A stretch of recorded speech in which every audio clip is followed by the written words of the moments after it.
السلام عليكم. أهلا وسهلا بكم طلبتي الأعزاء، طلبة المرحلة الثالثة في قسم الترجمة، في محاضرة جديدة من محاضرات النحو المقارن.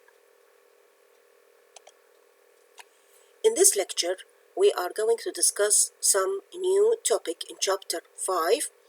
This new topic is entitled Prepositions, حروف الجر, and we are going to discuss part 1 in this lecture, and inshallah in the next lecture we will continue our discussion of prepositions. So first of all, we need to know what does this term preposition mean, or how can we give some simple definition of the term preposition. We can define a preposition as a word or a phrase that connects a noun or pronoun to a verb or adjective in a sentence. إذا ممكن أن نعطي تعريفا بسيطا لحرف الجر بأنه كلمة أو عبارة اسمية تعمل على الربط ما بين الاسم أو الضمير وربطه بالفعل أو الصفة في الجملة. هذه هي وظيفة حروف الجر في الجملة.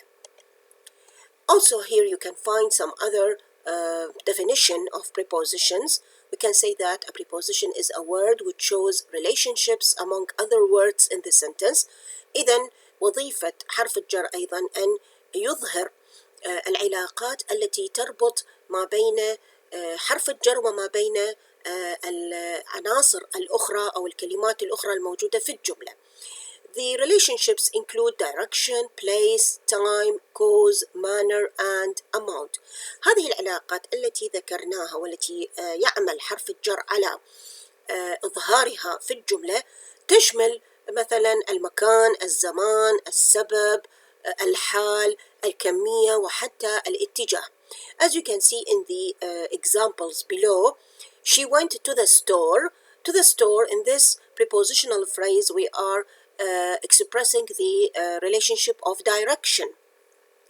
He came by bus. Here we have a relationship of manner. How did he come? They will be here at 3 o'clock. Here at 3 o'clock is a prepositional phrase expressing the relation of time. It is under the table. Also under the table is a prepositional phrase expressing a relationship of place. So these are some of the relationships that are expressed by using prepositions. Now, also prepositions express a relation between two entities. تعمل حروف الجر على إظهار نوع العلاقة التي تربط بين مكونين في الجملة. The preposition plus the complement makes up what is called a prepositional phrase. So if you want to know what is a prepositional phrase, it is made up of two parts. First we have the preposition حرف الجر نفسه plus the complement أو زائدا التكملة التي تأتي بعد حرف الجر. فإذا حرف الجر زائدا ما يأتي بعده هذا ما يسمى prepositional phrase أو شبه الجملة من المكون من حرف الجر ومن ما يليه. Prepositional phrases modify nouns and verbs while indicating various relationships between subjects and verbs. إذن أشباه الجمل اللي مكونة من حرف الجر وما يليه تعمل على وصف الأسماء أو الأفعال في الجملة، وبنفس الوقت تعبر عن علاقات مختلفة تربط ما بين الفاعل والأفعال. They are used to color and inform sentences in powerful ways. إذن تستخدم حروف الجر في الجمل عادة من أجل أن تضفي عليها لونا معينا أو تزودها بمعلومات إضافية كي تصبح الجملة جملة فعالة وجملة قوية من ناحية المعنى ومن ناحية التركيب أيضا. هذه هي وظيفة حروف الجر في الجملة. Now, also a prepositional phrase can be defined as a group of words that consists of a preposition, the object of the preposition, and any modifiers. إذن حين نقول prepositional phrase معناها نحن نتكلم عن مجموعة من الكلمات، هذه المجموعات تتكون من حرف الجر زائدا الاسم الذي يأتي بعد حرف الجر we call it object of preposition، و any modifiers أي أدوات تصف ذلك الاسم. So for example the genie from the brass lamp granted 3 wishes. As you can see here, from the brass lamp, this is the prepositional phrase which is made up of from, this is the preposition, and you have 2 modifiers, the article the and the adjective brass. These are modifiers. Then you have the object of the preposition, the word lamp.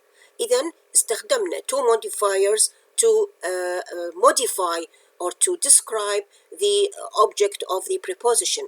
So the whole prepositional phrase from the brass lamp is used to describe the subject of the sentence, which is the noun phrase the genie. إذن هذه هي وظيفة prepositional phrase، إنه يصف إن for example أما الفاعل أو الفعل أو any other element in the sentence. هذه هي وظيفة prepositional phrase، وهذه هي المكونات اللي يتكون منها prepositional phrase، أن يتكون من حرف الجر والاسم الذي يأتي في نهاية شبه الجملة، وكذلك أي any modifiers that can be used to describe the object of the preposition. Also, a prepositional phrase begins with a preposition. كما قلنا إنه prepositional phrase يبدأ بحرف الجر و ends with a noun or pronoun، وينتهي عادة باسم أو أحيانا ينتهي بضمير. The noun or pronoun at the end of the prepositional phrase is called the object of the preposition.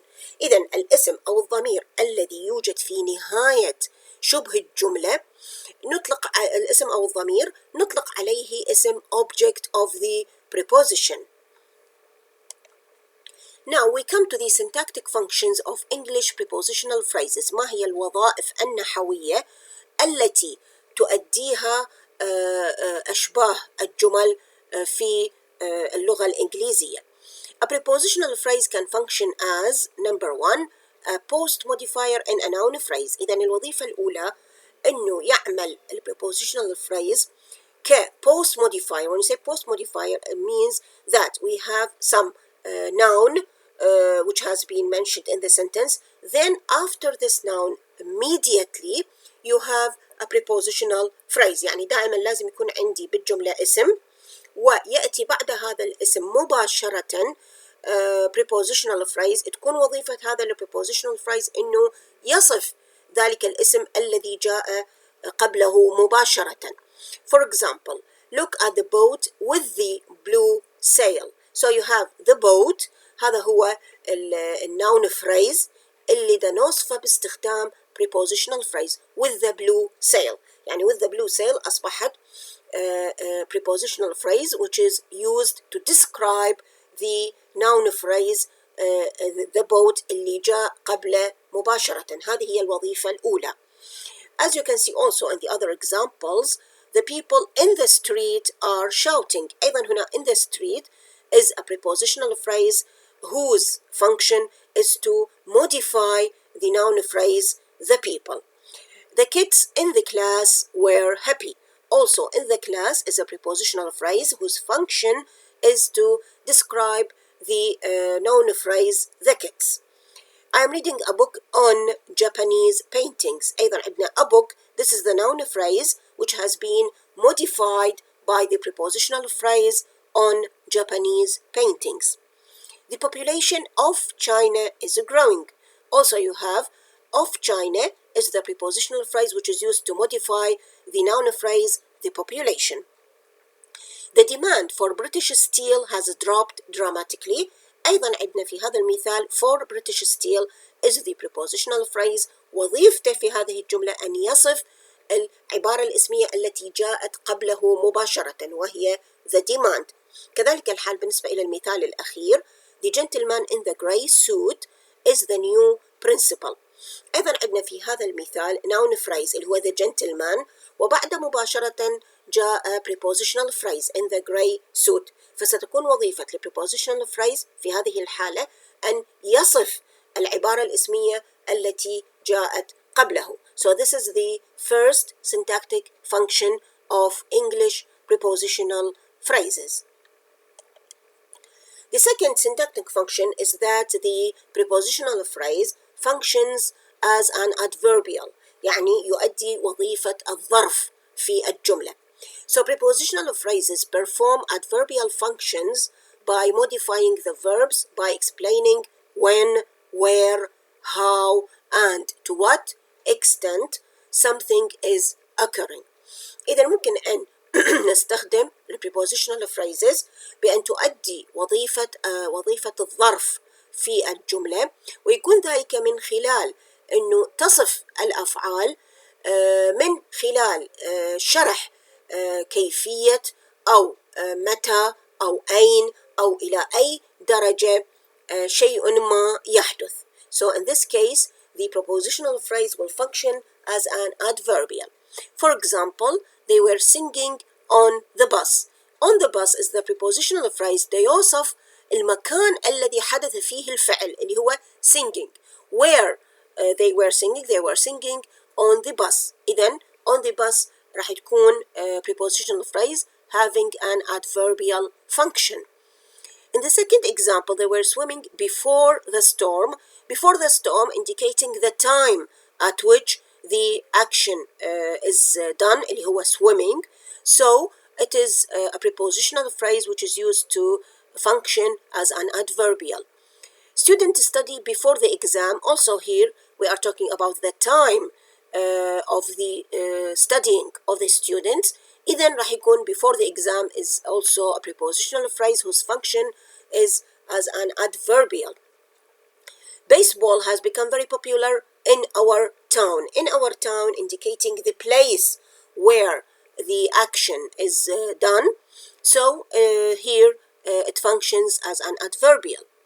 The flowers will bloom in spring. Also in spring regarding the time at which flowers will bloom. John went to the store. To the store it talks about the direction or the place where John is going. Mary won the contest by cheating. By cheating again is a prepositional phrase indicating how Mary won the contest. So it is used to function as an adverbial. I read the newspaper in the morning. Again here we are referring to time. So in the morning is a prepositional phrase functioning as an adverbial. The children climbed the mountain without fear. Here we are talking about how.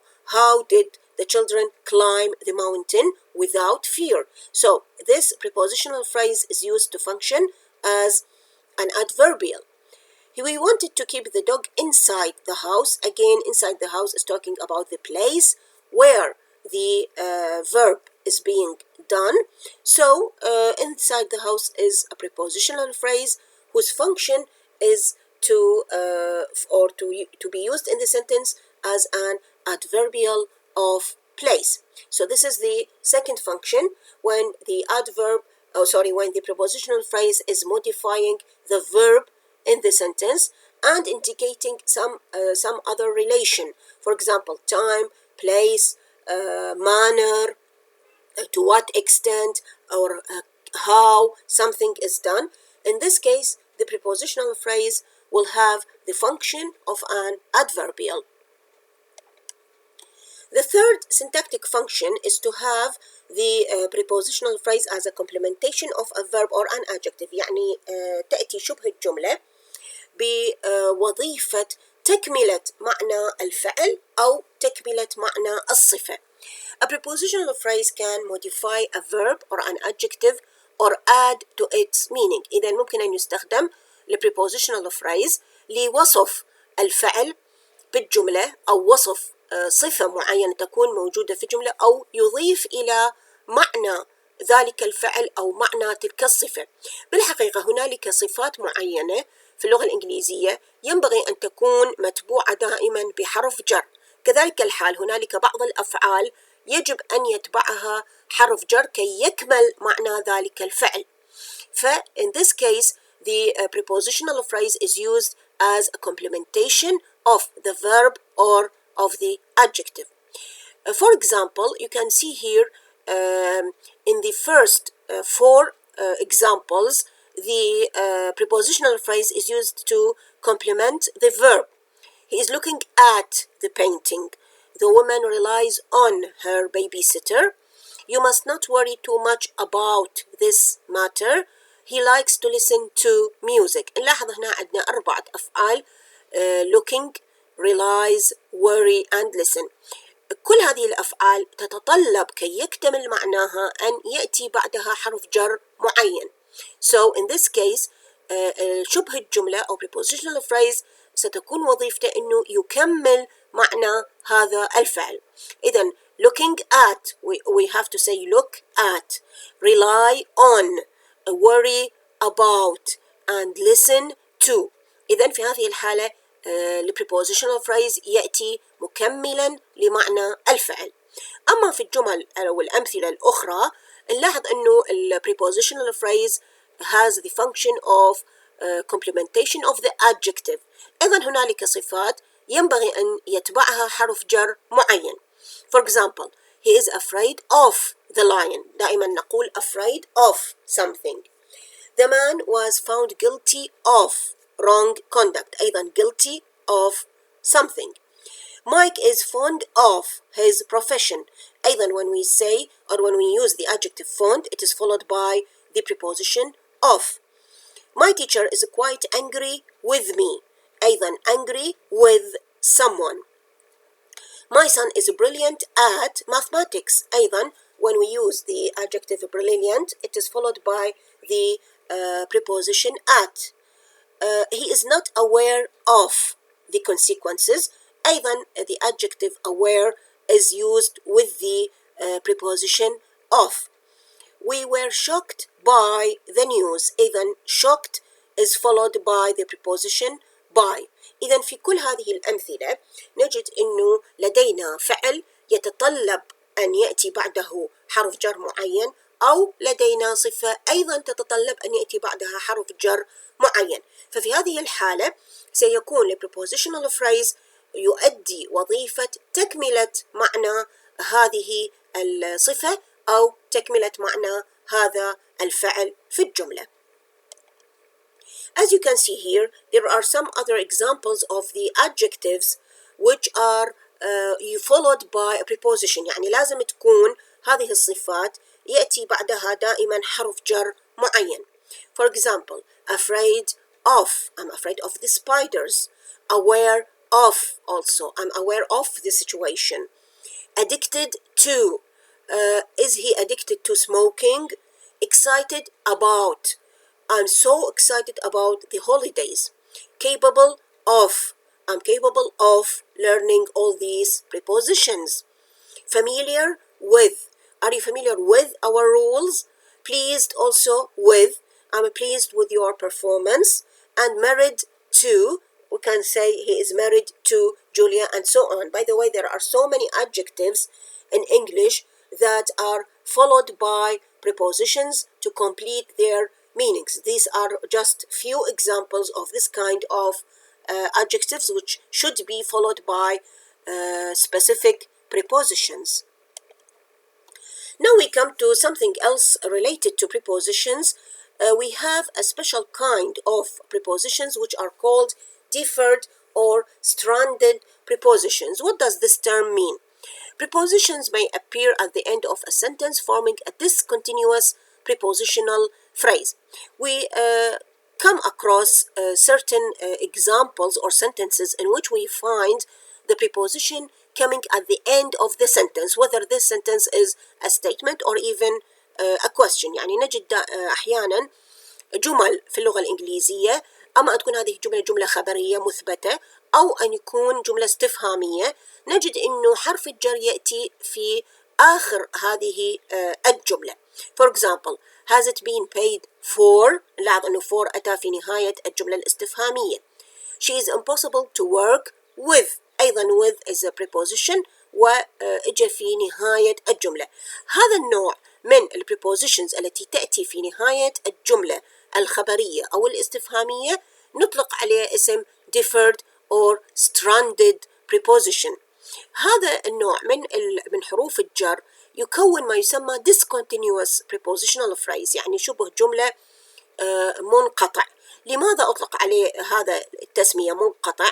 باعتبار أنه أصبح هنالك فجوة أو فراغ ما بين حرف الجر وما بين تكملة حرف الجر أو object of preposition. احنا عرفنا أنه prepositional phrase مكون من حرف الجر ثم modifiers ثم object of preposition.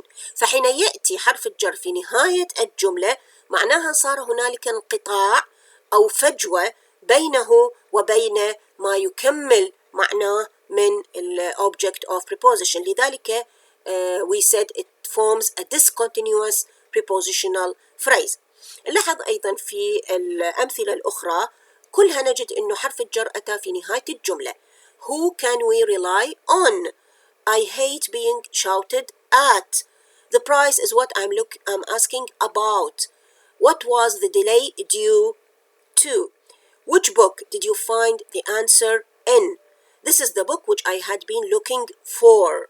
And what a mess he has got himself into. All these are examples of deferred or stranded prepositions in which you have either statements or questions, and the preposition has come at the end of these sentences. Also, regarding deferred or stranded prepositions, I have tried to get as much examples for you to show you that this kind of structure is found in English. For example, a preposition is a bad word to end a sentence with. As you can see here, with is a preposition and it has come at the end of the sentence. Which room is she in? هنا لدينا جملة استفهامية، وفي هذه الجملة الاستفهامية أتى حرف الجر في نهاية الجملة. What are you pointing at? أيضا هنا لدينا جملة استفهامية وانتهت بحرف الجر at. إذن هذا النوع من حروف الجر موجود في اللغة الإنجليزية وممكن أن نجده في الكثير من الجمل والأمثلة. Also, what are you looking at? At is a deferred or stranded preposition. It can also be called dangling preposition. Dangling يعني متدلي أو ليس شيئا ثابتا. It is used at the end of the sentence or a phrase.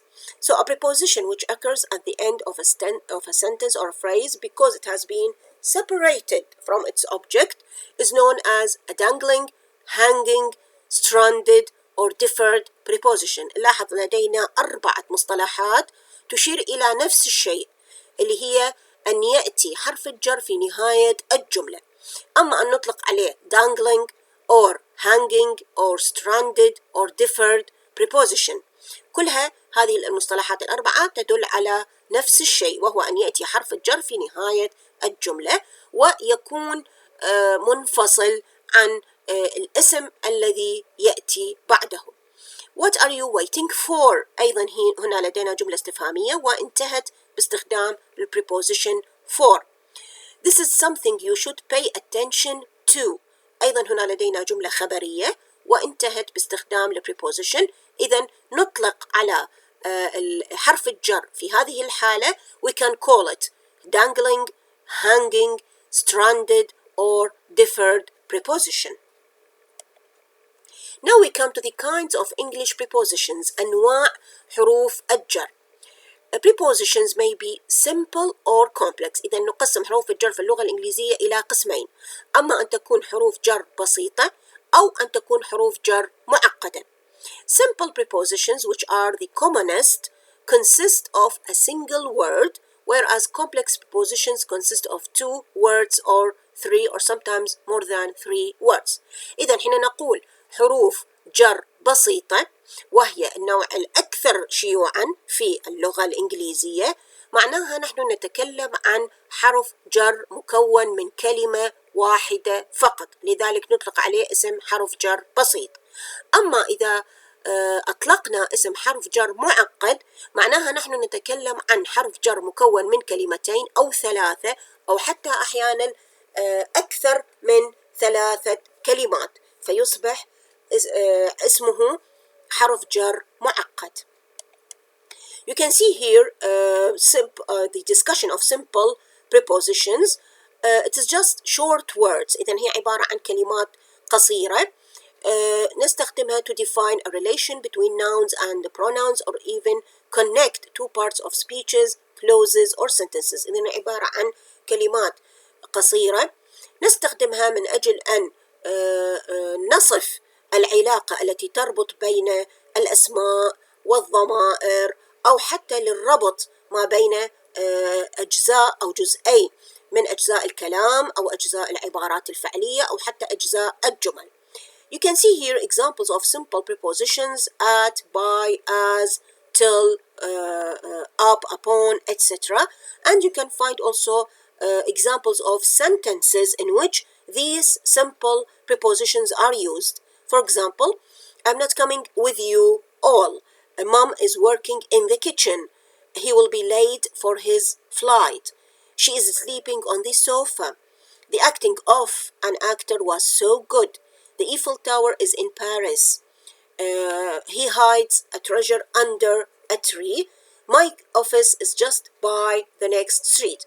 نلاحظ في هذه الأمثلة استخدام للsimple prepositions اللي هي with, in, for, on, of, in, under and by. كلها عبارة عن حروف جر مكونة من كلمة واحدة فقط، لذلك نطلق عليها اسم simple prepositions. Regarding complex prepositions, as we have already said, they are made up of 2, 3, or sometimes more than 3 prepositions or words. These are 3-word prepositions and 2-word prepositions or more. يعني أما تكون مكونة من كلمتين أو 3 كلمات أو أحيانا أكثر من 3 كلمات. أمثلة على 2-word prepositions لدينا along with, contrary to, instead of, apart from, because of, as for. These are just examples of 2-word prepositions، حروف الجر المعقدة المكونة من كلمتين. كذلك لدينا 3-word prepositions or more، يعني لدينا حروف جر مكونة من 3 كلمات أو أكثر. أمثلة عليها لدينا مثلا on behalf of مكونة من 3 كلمات، at the expense of مكونة من 4 كلمات، with regard to, in front of, with reference to, by means of أيضا مكونة من 3 كلمات، for the purpose of مكونة هنا من 4 كلمات، and for the sake of أيضا مكونة من 4 كلمات. إذن الcomplex preposition أما أن يكون مكون من كلمتين أو 3 كلمات أو حتى أحيانا مكون من 4 كلمات. Also here you can find some common prepositions اللي هي complex prepositions. They are either 2-word prepositions like according to, away from, except for, owing to, up to, along with, because of, out of, as for and due to. كلها عبارة عن حروف جر معقدة مكونة من كلمتين. Also we have 3-word prepositions like by means of, in front of, in comparison with, in relation of, on top of. كلها عبارة عن حروف جر معقدة مكونة من 3 كلمات. Here you can find examples of sentences in which these complex prepositions are used. I attended the meeting on behalf of my company. He has gym class in addition to his regular classes today. He picked up the penny from beneath the couch. Aside from singing, she also plays the piano at the bar. My car is parked in front of the mailbox. The weather will be good this weekend according to Tom. إذا نلاحظ في هذه الأمثلة كلها استخدمنا حروف جر معقدة، أما أن تكون مكونة من 3 كلمات for example on behalf of, in addition to, in front of. كلها حروف جر معقدة مكونة من 3 كلمات، أو أن تكون مكونة من كلمتين for example from, beneath, aside from, according to. إذن هذه أمثلة توضح لنا كيف تستخدم حروف الجر المعقدة سواء كانت مكونة من كلمتين أو من 3 كلمات في الجمل الإنجليزية. This is the end of part 1 regarding prepositions. I hope you find all the information here useful as well as interesting. And inshallah, in our next lecture, we are going to continue our discussion of prepositions. I would like to thank you all for your attention and for your good remarks and important questions throughout this lecture and any other lecture. Hope to see you soon, inshallah, in our next lecture.